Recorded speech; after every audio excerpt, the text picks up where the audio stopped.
This is the last week of our 6-part series that we're calling The Chosen. As we've been saying, you and I make a lot of choices every day, don't we? We make a lot of choices every day, but God has actually made the most important choice of your life already. He has chosen you. God has chosen you to accomplish His goals. You have been set apart for His purposes. And consequently, your life is not completely your own. And if you fully accept that decision, if you choose God back, then you will inevitably try to live in a different way than most other people. And over the course of this series, we've talked about 5 ways that your life might be different if you accept the fact that God has chosen you. For example, we said in the first week that if you choose to live according to God's plan for your life, you will see yourself primarily as an agent of God's love, and you will work to make that love known in the world every day. You'll also try to obey God when God asks you to do something specific for Him, something hard, something important, something self-sacrificial. If you choose God as He has chosen you, we also said that you'll become more deeply involved in a community of believers who try to live according to the unconventional values of Christ, things that go against the grain of this world. And we said that you'll do everything in your power to love the people around you and act righteously towards them, even when you're tempted to be angry or selfish. And then lastly, we said if you accept the fact that God has chosen you, you will try to extend yourself beyond your own comfort zone, your own community of friends, and you'll go out into the world and do something great, add value to it. Jesus talked about that as being salt and light for the world. This is what we've talked about up to this point in the series. And if you're new here or you haven't seen all the messages, you can catch them all, watch them all on our website, sthillary.org. But this week, today, is the final message of our series. And it is the master class of those chosen to be God's own. It will be the pinnacle of our learning and the hardest lesson of all. What to do when someone attacks you and tries to hurt you. Many of you, if you've been around the campus for a while, you've met my furry little friend there you see on the screen. Her name is Gracie. She's not my dog, but she's like my dog. I run her several times a week. I pick her up at her house. I run her through the neighborhood. She comes over sometimes, occasionally for sleepovers, and she's a good friend of mine, Gracie. But a few weeks ago, we had to stop running, and we had to take a break because Gracie was attacked in her own backyard by a pack of coyotes. Don't worry, she survived. She survived, but had to have emergency surgery. Here's some pictures of her wounds. They're pretty gruesome. She's fine now, and we're back on the road again, but I have to tell you, I was so angry that I vowed to exterminate every coyote in the county single-handedly. I had no idea how I was going to do that, since I'm not exactly the type to capture or kill a wild animal. But that was my emotional reaction. Search all those coyotes out and destroy them. Destroy them for what they did to my Gracie.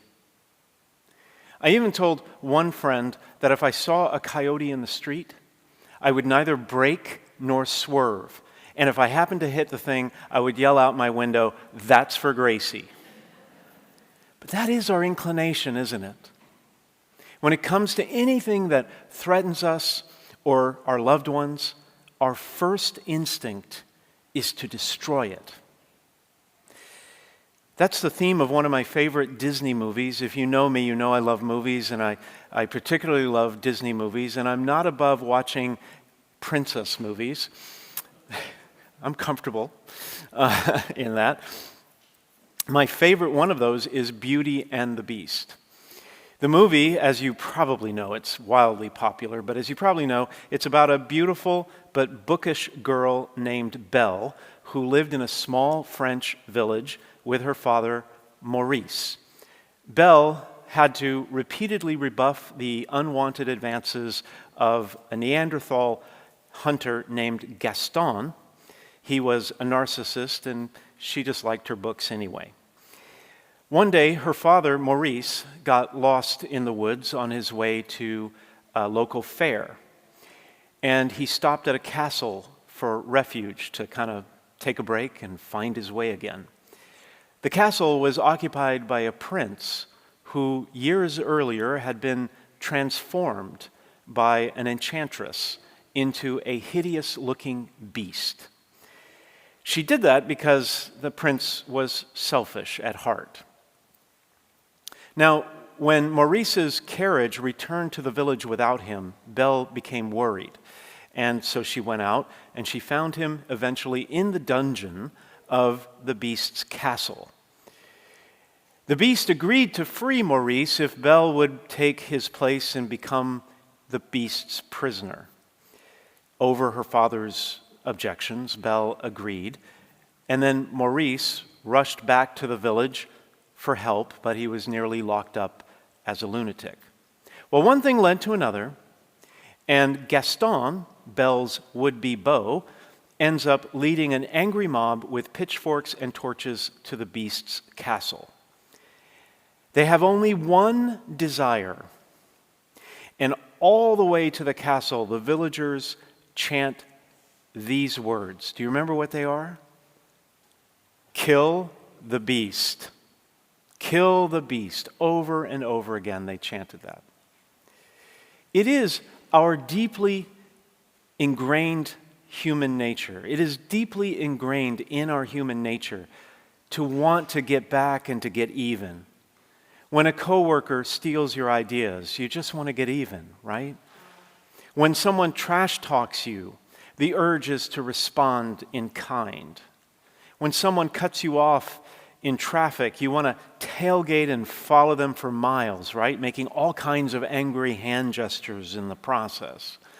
When a neighbor threatens to haul you into court, the impulse is to countersue and take him to court first, or at least egg his house.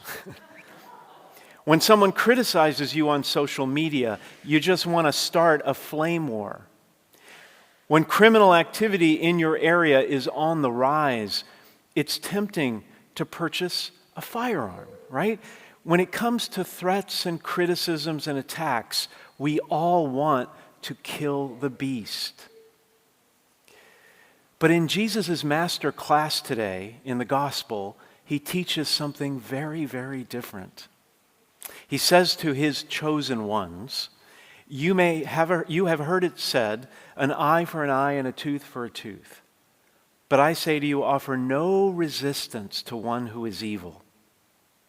In those days, you could legally demand retribution for injuries caused by someone else. It was the law of retaliation. But Jesus challenges the right to exact revenge. He calls his disciples to resist the temptation to get back and get even. Then he says, when someone strikes you on your right cheek, turn the other one to him as well. Think about this for just a moment. Do the geometry with me. A blow on the right cheek from a right-handed person, right? Most people are right-handed, so if you're going to strike someone on their right cheek, you would have to do it with the back of your hand, right? Now, in those days and in that culture, a backhanded slap was considered a terrible insult because you would only strike someone of a lower social status with the back of your hand. If it was someone of equal social status, you would, I guess they slapped a lot back then, that you would slap them with the open palm of your hand. Anyway, a backhanded slap would require double the penalty. But Jesus challenges his followers not only to give up that financial compensation, but also to endure further insult. Then Jesus goes on. He says, if anyone wants to go to law with you over your tunic, hand him your cloak as well. What's he talking about? Well, back then, if you were a creditor, if someone owed you money, you could sue that person for their tunic. The tunic was the inner garment that Jewish men typically wore. Why you would want that? No idea. But anyway, what you could not be sued for was your outer garment, your cloak, your coat, because it kept you warm, and that would be inhumane to have to give that up.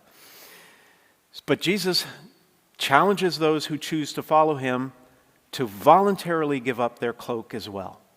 And then finally he says, should anyone press you into service for 1 mile, go with him for 2 miles.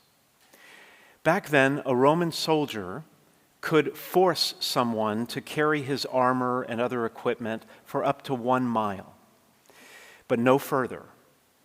And although the Romans were hated by the Jews for occupying their land, Jesus calls his disciples to be willing to go for 2 miles, not just 1.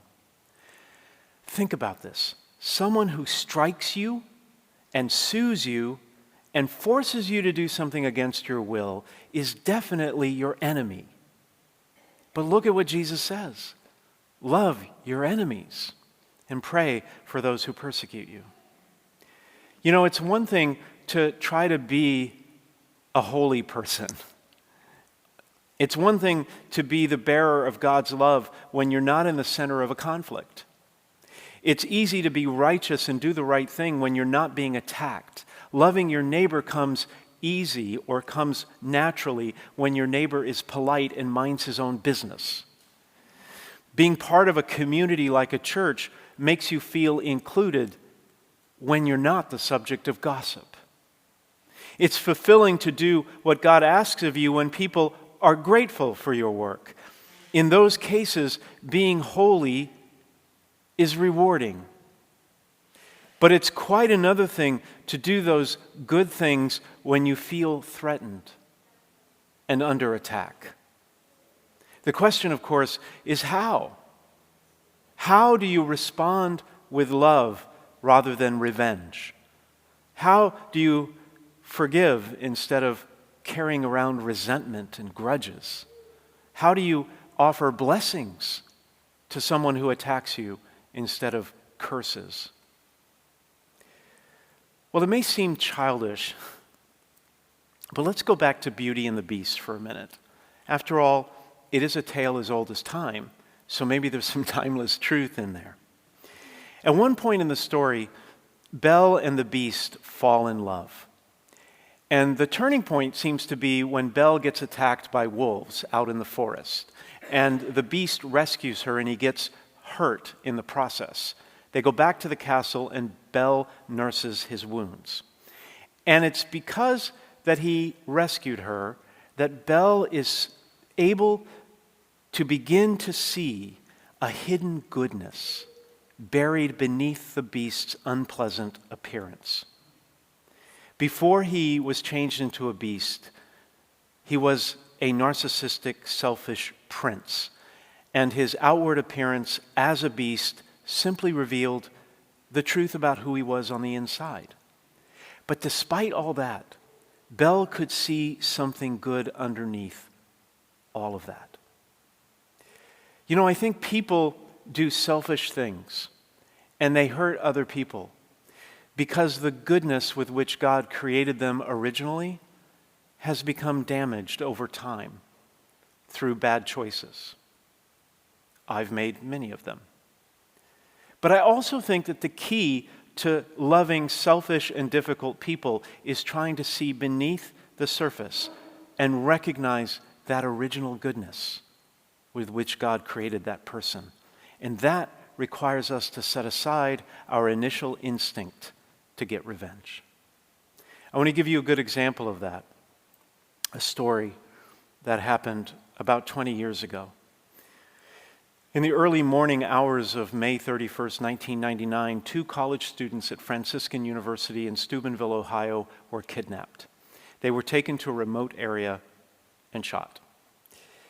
It was Rachel Muha's worst nightmare when a few days later, on Friday, June 4th, the police called her and confirmed that her son, Brian, was in fact dead. Within 24 hours, the police had arrested 2 suspects. The motive for the murders, as it turned out, was a car, making the killings all the more senseless. In shock over the murders, students at Franciscan University packed the chapel on campus. And from the lectern, Brian's mother uttered 2 inconceivable words. She said, "I forgive." When she learned later of the brutality of the murders, she continued to forgive the perpetrators. When they bragged in prison about what they had done, she still forgave them, and even went to the district attorney's office and asked him not to seek the death penalty. In court, Rachel spoke to the 2 perpetrators, both of whom were 18 years old. And she said something remarkable. She said this: "After this life, each of us will go to heaven or hell. As long as you are on this earth, you can choose. Choose heaven. I'm praying for you. God bless you." How could she say that? How could she forgive and say something like that? Well, I think it's because Rachel could see some hidden goodness in those 2 boys. Otherwise, why would she say, "You could still go to heaven, and I'm praying for you"? She began to see with the eyes of God, and she must have seen some redeeming value in those 2 boys convicted of murder. I often imagine what I would do if I were to actually pass a coyote on one of the roads here in Tiburon. I wonder whether instead of taking revenge as I have sworn, I might actually be given the grace to look long and hard into that predator's eyes and somehow see a beloved creature of God just trying to survive in this world. I still don't know whether I would pass up that opportunity, but I do pray every day for the strength to follow the advice of Jesus, not just with respect to coyotes, but to everybody, to love our enemies. Maybe this week you could reflect on a time in your life when you felt wronged or violated or judged or mistreated, and then pray for that person who made you feel those things. And maybe you could even see some goodness in that person and forgive them. It would be a great thing, wouldn't it, if you could do that? Because you are chosen. As Christ says in the final line of the gospel, you are chosen to be perfect, just as your heavenly Father is perfect.